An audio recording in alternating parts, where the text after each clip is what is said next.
Hi, and welcome to Module 2 of the Aspire Competent Stakeholder Management course. In this video, we'll be looking at delivery and some techniques that may help you improve your communications and the effectiveness and its contribution towards whatever changes it is you're trying to achieve.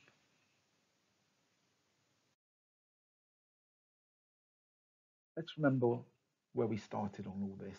Stakeholder management and communications is one of the key tools for delivering change.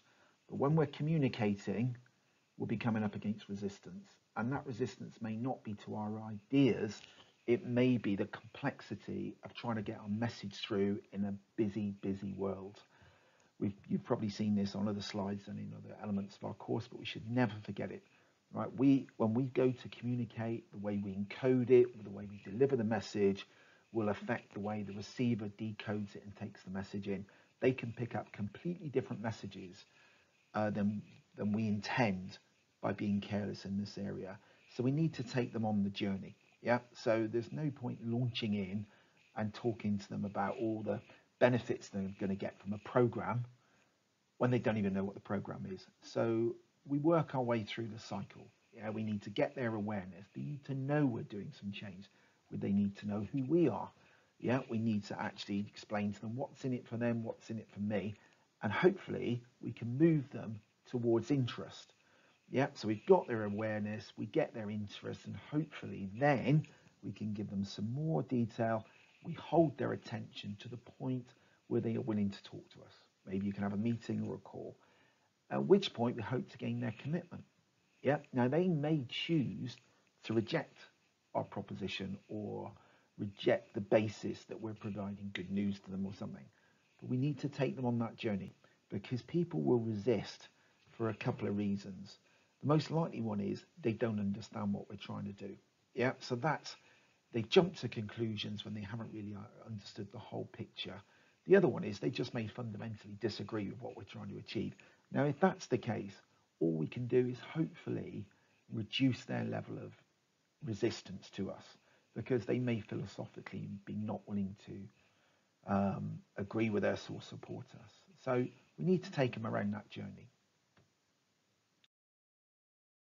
So this is where we start to think about some of the theories of change. And one of the really interesting ones for me has always been the Bridges stages of transition.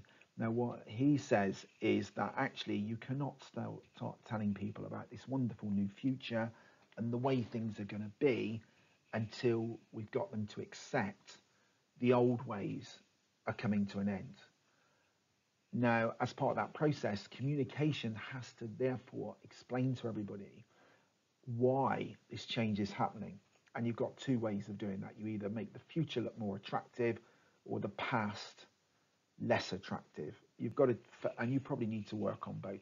Now, if we can accept that the old ways of working are moving, but they may not fully accept the new beginnings or the new ways of working. So at that point, they become disorientated in what they call the neutral zone.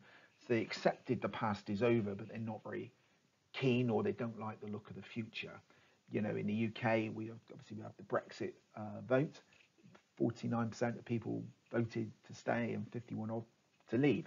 So what we're having to do there is you've got there's 49% of the people who are still holding on to the past probably, you know, they're kind of accepting it, but they still don't see the new way. And that could be the same in any change, in any organization.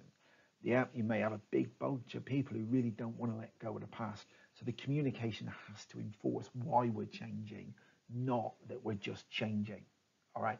So bearing that in mind, I suppose the most classic accepting at the end from history is when the Vikings arrived in the UK. They burned their longboats. Well, that was a pretty clear message of you're not going home anytime soon, guys. Do you know what I mean? So that's marking the end. You know, this is where we're going to live, so we've got to get on with it. So when we're thinking about our communications, we've got basically three approaches that people talk about. There's telling, so you're saying what's going to happen. Yeah, and that's it. Now, if they don't like it, then you can get some results in there, like you'll get what they call hooligans. So people become saboteurs and undermine you. Or there's people who go, right, okay, that's the way you want to be. I'm just going to stand back and watch you fail. Yep, so that's what we get with spectators. We could be selling, we're kind of convincing them that they should do it and it's all going to happen. But this may have been decided by a few and they're telling the majority, at which point you get compliant collaborators. So people go, okay, if that's where you want it to be, you carry on and I'll follow, because basically they know there's no point in arguing. But then there's the involving, getting people involved in the change. Much harder work. You've got to have dialogue. It's face to face. But then you get willing collaborators, and ultimately you get people designing the change. You get personal commitment from those. So those are different styles. We need to think about our leadership in this. So situational leadership, when you're dealing with an immature organization or a new team, they need to be told at times what to do. Yeah, because they don't actually have views of their own. But as the team becomes more mature, you may have more involving, and they may actually, as the leader, say to them, well, you go and sort out the answer yourself. Okay, so there's engagement approaches, but they tie back to leadership, and they also tie back to the level of maturity of a team and in their state of evolution of change, which we'll come on to.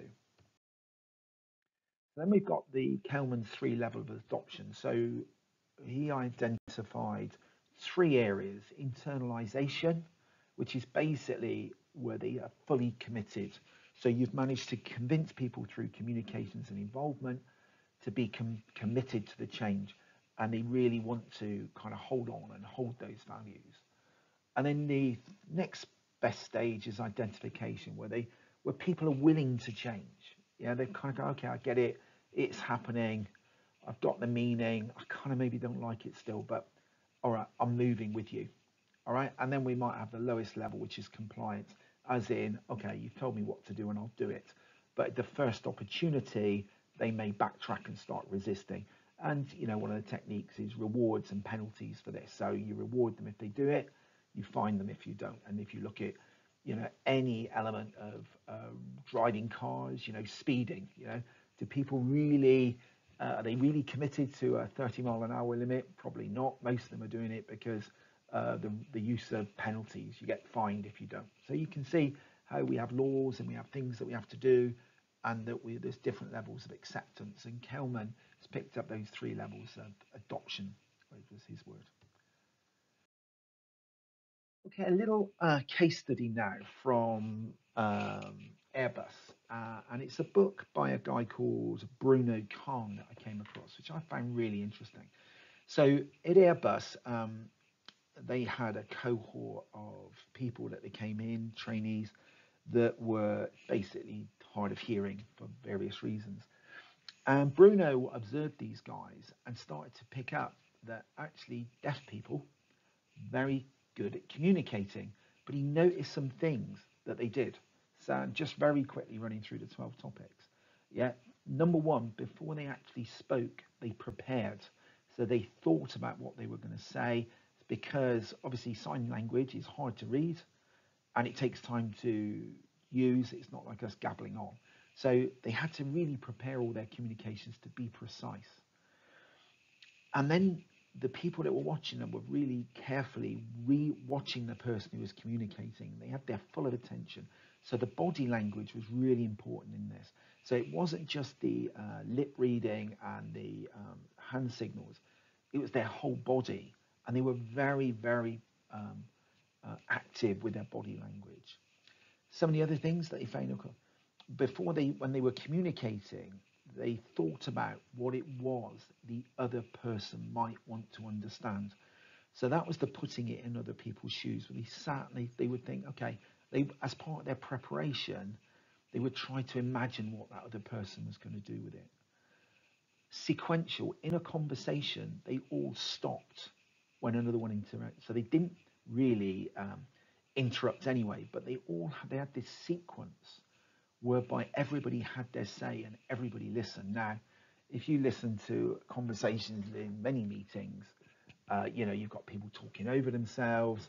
They're not reading the signals. And they're on broadcast rather than thinking about what they need to say to the other person. They're broadcasting it a group, this kind of thing. So one of the lessons was be sequential. Yeah, so let everybody speak in turn and really listen. All right. So again, coming back to the preparation, just keep the messages simple and precise. So not wafting on. Don't give people chance to lose attention. Make sure that they're with you all the way through. And then there's this interesting one was don't say don't. So I don't know if there we go. I've just done it myself. If you say to somebody don't go to the pub on the way home, are you actually meaning don't go to the pub, or are you actually saying please be home on time? Yep. So don't complicate the messages by by suggesting the reverse of what you want to happen, because if you misunderstood it, and for example interpreted that as do go to the pub on the way home, right? So you may end up achieving the opposite. So think about how you pose your statements. Dare to ask questions. Yeah, obviously, as part of the sequential thing, you go back and check your understanding, rather than just accepting what you've heard to be the key element, and focusing on the right things, making sure that you listen carefully and that you're getting those messages. So it's not just in the transmitter, it's in the receiver as well. Do you see what I say? So this is really about when you're communicating, about painting a picture of what's in front of you. As I'm talking about this, I can see those people in a room, doing sign language and watching them in a group looking at each other. So in my own mind, I'm kind of seeing what it is I'm trying to say to you. So trying to bring that to life. Now, the other side of that is listening in Technicolor. So listening in Technicolor is where you imagine what I'm saying to you. So maybe you can now imagine those people sat around in a circle, hands signaling and lip syncing together. All right. Now, very interesting, get in touch. So this is actually our largest organ is in our body, is our skin. And apparently in this deaf group, they touched each other a lot. And you may think in social groups you might give people a hug, touch their arm if you're feeling sad on their behalf, or if they're troubled or something or other. So get in touch by actually touching people in a good way, obviously, and also say what you think. So if you're uncomfortable, you say you're uncomfortable. Some of the things that we've experienced working with other nationalities, Brits quite often would they'll quite often ring up and say, is Rod there? Yeah, and the person on the other phone would say, yeah, I'll get him for you in a minute. If you were to say that, say, to a German audience and phone up and say, is Rod there? They may look around the room and say, oh, yes, he is, and go, yes, he is, and put the phone down. Because what you hadn't said was, can I speak to Rod? What you'd actually said was, is Rod there? So you've actually asked the wrong question. But these are just things to think about. But I find the whole thing really interesting in this book. So I can commend the DevTix book to you if you ever get a chance. So when we're managing change, we've got the change curve, or famously called the bereavement curve. And basically, people go through this process when they get bad news. Now, it's bereavement because obviously losing somebody is as bad a news as you can get. But basically, if you get bad news, you get a shock, then you're in denial, anger, blame, depression, confusion, and ultimately you come out green shoots, you accept it's where it is, problem solving. And just from a personal perspective, I realized that actually, we look at that and think, well, that could be over 6, 9, 10 months. But I realized that actually I can go through this in an hour. Yeah, if I get some bad news, I can get really angry, denial, can't believe that's happened. Oh, well, actually, maybe it's not such bad news, and then I'll become positive again. So we need to think about this in the way we pitch our communication. So if you've just told a whole bunch of people that the department's shutting down, it's no good talking to them about job opportunities while they're in denial. Those things are only relevant once they get into depression and confusion in step 5, because you can then help them out of the mist of depression. Yep, it's no good saying you'll be pleased to know when they're in anger and blame. Yep. So this is really important in terms of how we pitch those messages on the way through. Yep. And recognizing people are on a journey. Now, one of the interesting things that we've seen over the years is people can be on the journey, and you've got the top exec are maybe on that journey, and they're coming out the other side. Maybe they're at stage 6 because they've already been through the redundancy round. They know who's going and staying. But then they start talking to the staff, and they're in existence, and they're kind of, as you might call, demob happy. They know that they're leaving with a package. Suddenly the staff are now in shock and denial.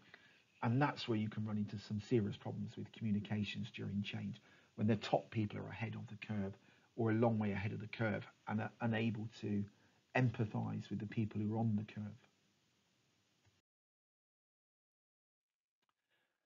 So we've also got this concept of the tipping point from a guy called Mayer.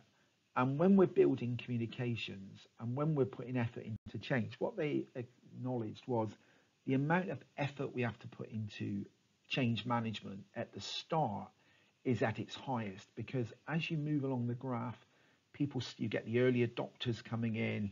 Yeah, you get startup advocates start appearing because they think there might be something in it for them. And so the change effort goes from awareness and gaining some support to maintaining it and moving up the momentum curve. And eventually you get to that tipping point where change management is no longer needed. Now, that tipping point could be before transition, but normally it's after transition, after you've delivered a change, because you've got to nail that change on. Otherwise, people will slip back and go back to the old ways of working. And so this actually works very well with the one from earlier on, the bridges thing, because the tipping point is when they've accepted the new ways of working and they're doing it. So these tools are kind of interchangeable and work with each other. So just a little bit about types of resistance we might come across. Okay, so there's and in communication. So when you're doing the course and the stuff you've done, and we always talk about having feedback loops and all that sort of stuff. But how are we going to spot the types of resistance that are coming? So we get audible unhappiness. You know, they're actually saying, okay, this is a load of rubbish. I don't like it. I'm not doing it. Stuff it. Yeah. Well, at least you know where you are with those people, right? If you're getting no feedback, does that mean they're kind of on boards and they're happy, or are they just disengaged? Yeah, and they're thinking, well, I'm not helping. Don't come to me with any of this stuff. So this no feedback is far worse than negative feedback, because if you get no feedback, you don't really know what's going on. And then of course you get sabotage. Yeah, so you've got the audio, the audible unhappiness. People are being pretty straight with you and telling you what's going on. Disengagement, you don't know where they're going, and then there's the ones who actively go out with their own agendas to oppose you. So you've got these different angles that you can be looking at in your feedback loops, assuming that it's negative. So, and you have to have strategies for dealing with them, basically. All right. Now, one of the other tools at our disposal is a thing called force field analysis, which came from Lewin. And basically, his theory is basically saying that all organizations sit in a present state because the forces to change are in equilibrium with the forces to resist. Yep. So if we want change to happen, we have to either strengthen the desire for a new state, or we need to weaken the desire to stay where we are. All right. So quite a close linkage to the bridges theory from earlier on in the video. So basically, we've got to put more effort now.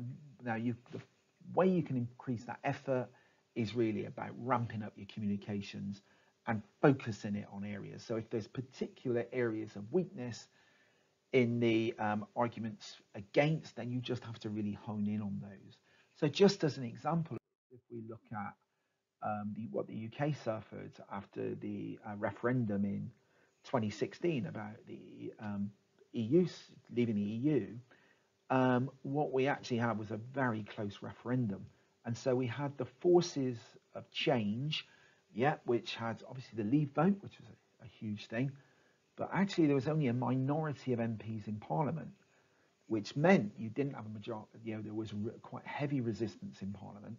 The popular press were keen on it, and you had certain elements of the Tory elite in favour of it. So those were the forces of change. But against them were a whole load of other forces keeping it in advance. So you had a load of manufacturing industries saying, hang on, we can't do this without the single market. You had the EU negotiators putting up a fight, because it wasn't really about a deal, it was about stopping the UK leaving.